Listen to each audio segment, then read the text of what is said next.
Welcome to In the Frame. During your visit you may be met with explicit language and references, and spoilers throughout. You have been warned.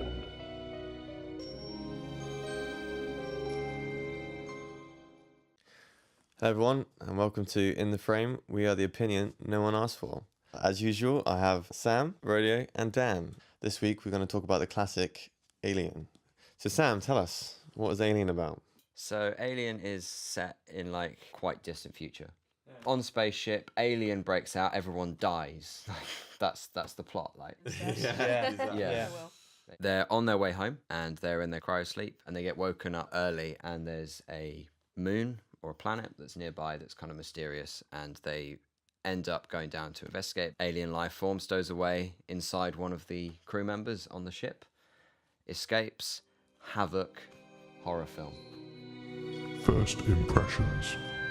Okay, so one of the ultimate cliches that everyone knows now from this film is in space no one can hear you scream. If a sci-fi film came out with that now, they'd be like, oh no, not again.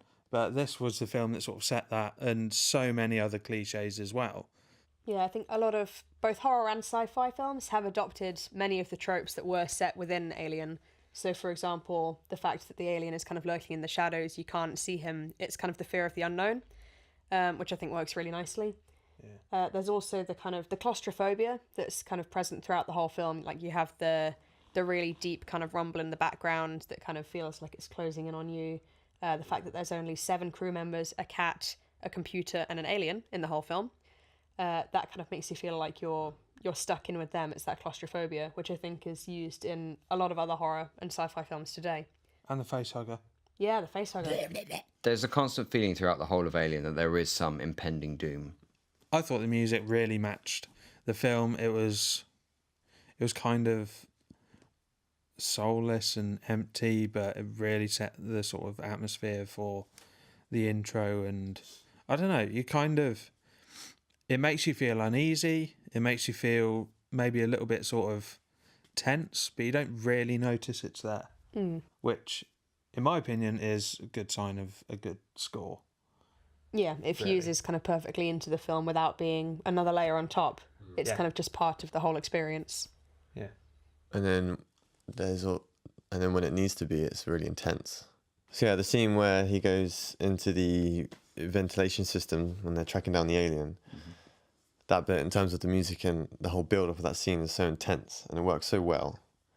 And then when the final climax of it happens, when he's like going around, and then he's like, boom, alien comes out of nowhere. That is genuinely the scariest part of the whole film for me. Yeah, because it's the captain, so you kind of have that idea in the back of your head that is he actually going to survive this or not? I think that's the moment as well when, as an audience, we realise that the alien is actually really intelligent. They're looking at his signal of where he is, but he's on a shaft lower down. So Lambert is telling the captain to move out of that particular shaft because they can see the alien approaching on the screen. Yeah. But he's in the level below. So when the captain tries to escape, he goes down the ladder, and that's when the alien gets him. So it's kind of the alien has actually worked that out and trapped him in that position. So that kind of makes it even more scary because we know that he's actually a very calculating creature. Is it a he? Do we know that? I always considered the aliens as a he. Why? Apart from the Queen.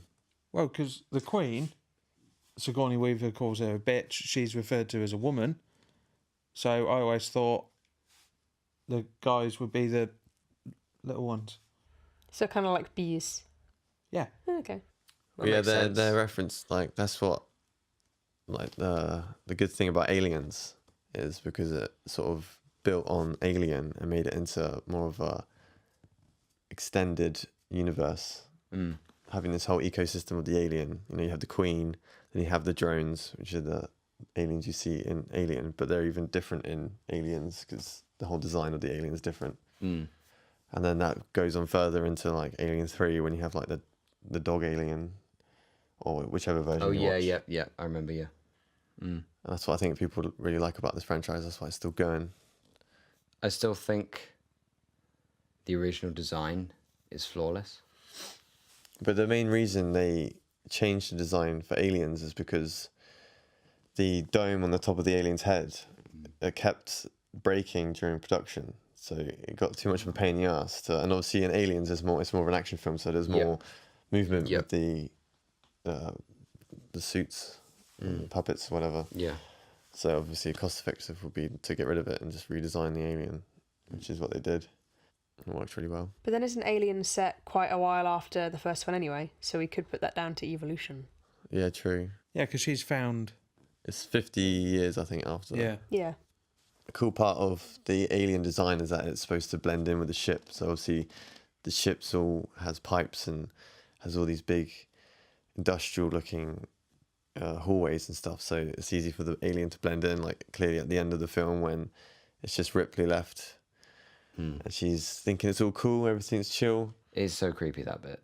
Yeah, Because it just sits there like it's it's just just waiting. like another console. Like, it's so creepy. Yeah, because it just like blends in with the pipes, and then she just sits back, and then all of a sudden it's like boom, hand comes out.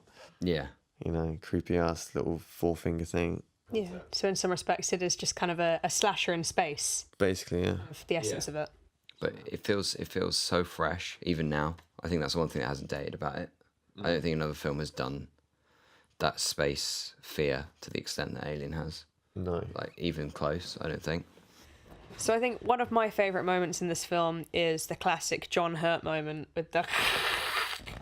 Because, I mean, that's just so iconic, and it's parodied in so many films afterwards. It's something that everyone references. I think it's just become a really important part of that film. Yeah. It's grim. It's so disturbing. Like, It comes out of nowhere. it just completely, like, you're just not expecting it at all. Yeah, but the alien was smiling. Yeah. When he comes out, he turns towards the camera and he's going, And he just fucks off. Yeah, I think the sheer carnage of that moment is just... It kind of sets the tone for the rest of the film. Yeah. Because up until that moment, the alien is still kind of unknown. It's, you know, you've got the face hugger. You don't really know what's going on with it. Ash is kind of trying to dissect it and work out what's going on. And it's only when that alien bursts out of John Hurt's chest that we kind of think, okay, this is a real threat. And then it runs off into the ship, and then it just sets the ball rolling for the rest of the film. Yeah. so to sum up that scene, he burst out, he squeaked, he fucked off. And that's the turning point. Yeah. Yeah. Well, I mean, even the facehugger bit. The facehugger bit's creepy as hell as well, because it's the little legs it has. It's like the fear of everyone has of spiders. Yeah, I don't like spiders. Like, it's really creepy when like it's just big fingers. it's just resting on his face. I feel like Take that face hugger, put it in clown makeup. You got everyone's worst fear right there. the idea of it just like feeding off your insides as well, whilst it's just sat resting on your face and they can't pull it off because of the acid. I think that's just got to be one of the most disturbing thoughts in film, like in horror or sci-fi in general. Like, I will admit, first time I watched that, it did keep me awake at night. yeah, it's really disturbing. The facehuggers are really well done. They're really creepy. Yeah. It just looks like a vagina. Like a dick vagina. I've always thought that. What the fuck vaginas have you been looking at? If you look at the face hugger in the second one, I think not so much in the first, but in the second one, Yeah. it does look like a vagina with a little pop out bit. Yeah. It does. Well, I think it's because it's playing on the fear of rape, really, isn't it? I mean, that's what the alien does. It kind of rapes you and impregnates you, and you are kind of... It's a parasite. It's just leeching off you, and you're kind of just a shell for it to have babies out of. So I think Which that's is why there's so terrifying. much, phallic representation in Geiger's design. Yeah. I mean, there is the whole underlining male impregnation, which is a massive fear. And all the men are scared of getting pregnant. Yeah, because it's not doable. But it's a subject matter that's not people haven't really taken the time to think about. So having it presented in such a horrific way on screen is really going to mess with I your mean, head. it's not going to be the first thing you think about when you think of Alien, but when you do think about it and you think of that scene and how horrible it is already, and then when you think about it in that aspect, and then it just makes it like 10 times more worse. So I think we should talk about Sigourney Weaver because it's one of her first major roles and obviously launched her career. She's become the sci-fi god. I mean, her character Ripley is She's iconic. yeah, she's She's a cult classic. This film is a cult classic. she's the one that drives the morality for the other crew members in the ship Yeah. because she's the one that's constantly sticking to protocol whether the rest of the crew want to or not. And I think she plays that with like a real kind of like blunt authority that she kind of puts on the character. And I think it's really interesting the way that she plays it. And I like the way that the film portrays the main character, because it's not really established who is the main character throughout. No, not at all. Most of the film. Because I mean, they sort of do that at the beginning with John Hurt. He's the first guy you see. He wakes up from cryosleep, and you know, you kind of follow him, and then obviously he goes. He's the first one to go, and then you're sort of left out of who you're going to follow. I think that's what works so well with this film, because you all the characters are so likable that you just follow them all. I really like the fact that at the start of the film, when John Hurt's first been face hugged, and Sigourney Weaver, her character Ripley, is really sticking to the protocol and telling them they can't let him in because he has to be quarantined. I like that is kind of just one huge "I told you so" for the whole rest of the film. Yeah. So right from the start, she's the voice of reason, and she's the one that we feel like we should be listening to, because as you said, she's the only one who's following protocol. She's the only one who kind of has that conviction. Mm-hmm. So I think that kind of sets her up straight away as a really strong character. And also, I think having a female lead in a film, because at that time that had never really been done before, had it? No. So that was a big thing. It was a major step forward in filmmaking. Yeah, to have, and it sounds really bad, but risky move as well. Yeah, no, I mean, for the time, that was before women were protagonists in films. So yeah, it was a risky move. It was a bold move, but it was done for the right reasons, and it worked beautifully. And having her become the authority figure as well as the film progresses, I thought was a really smart move. And she does have the right conviction to do the part as well, Sigourney Weaver herself. And the level of intensity and seriousness that she takes to the role, especially in the final scenes, it really does hook you into the character. It's a very believable scenario. I think she'd be really nice to have afternoon tea with. What, Ripley or Sigourney Weaver? Ripley. Just tea, some cakes. Quite intense. I think she'd sort of be like, can we get this over and done with? You know, the ship's about to leave, so... No, I mean, if she was in a chilled out kind of setting, I think if you took Ripley out of the intense kind of space situation and into something more relaxed, she'd probably be a really nice person. Ripley strikes me as the sort of woman that works hard, but she plays hard. I mean, she's actually a very caring character. Her affection for Jonesy the cat, and for the rest of the crew, especially, you know, when John Hurt can't be brought back into the ship. And she has a strong connection to Dallas as well. Like, she really looks up to him, and she will really... But she's not afraid to speak her mind, which kind of makes her that sort of character that the audience kind of just naturally start to root for as she clearly becomes more of the main plot focus as the film progresses. I think it works well because it follows on in Aliens. Yep. Because the main theme in that is motherhood. Maternity. Yeah. You got Ripley and they introduce Newt into it. And then they have like a mother-daughter sort of relationship. Yep. And then it's kind of like she's facing off against the alien queen, but she's who's also a badass. Another mother. Yeah. So it's kind of... She's actually a very maternal character, but unlike films that came before it and a lot of films that have come after it, she's not represented as the kind of the weak, feeble mother who just looks after the kids and doesn't have any real power. She's represented as a really fierce, strong, powerful mother that will actually fight to get what's right and to get what she needs. So Dan. Yeah. To today's standards, is it still scary? No. Because when I watch it, I keep seeing Red Dwarf. Okay, fair enough. Red Dwarf actually used some of Alien's set on the spaceship and stuff to film film they also it. use it for Doctor Who as well. Fear factor. Fear factor for me, I think probably 2.5. I don't think it's that scary. It probably was at the time, and yeah, it is done like really well, claustrophobic and that sort of thing. I really like it. I think the film is beautifully designed. The alien is great. It's a really well done film. The lighting and the set design also incredible. But yeah, I don't find it that scary. I mean, it still looks beautiful. Like compared to films that I've seen that have been made in the last 10 years, it looks like crisp. You can never tell it was made like 40 years ago. No. Cool. So Rodeo, give us your fear factor. I think I would give it a fear factor of probably a 2.5 as well, actually. But I think that's more because I see it as a horror sci-fi kind of hybrid, but it's also a kind of monster flick.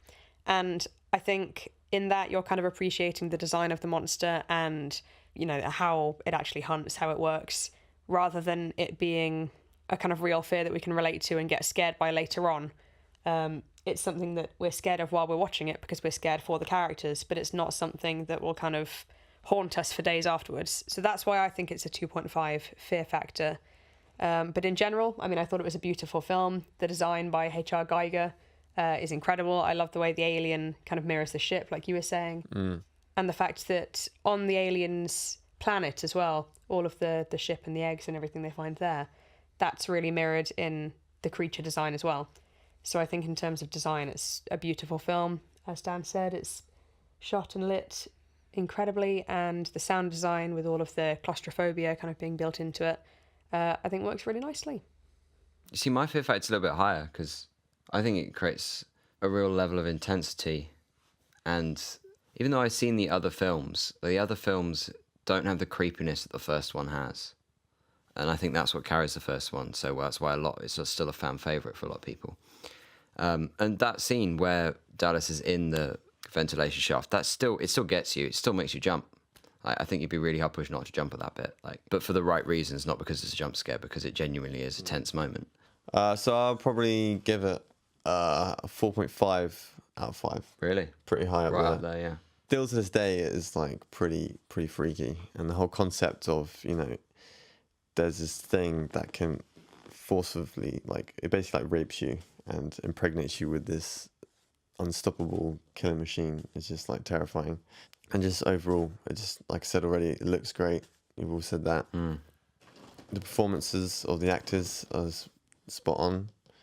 I mean, it pushed the benchmark phenomenally, up there. It just went through the roof. So that's been Alien, and we have been In the Frame. Thank you all for watching, and don't forget to subscribe and hit the notification bell. Until next time, adios.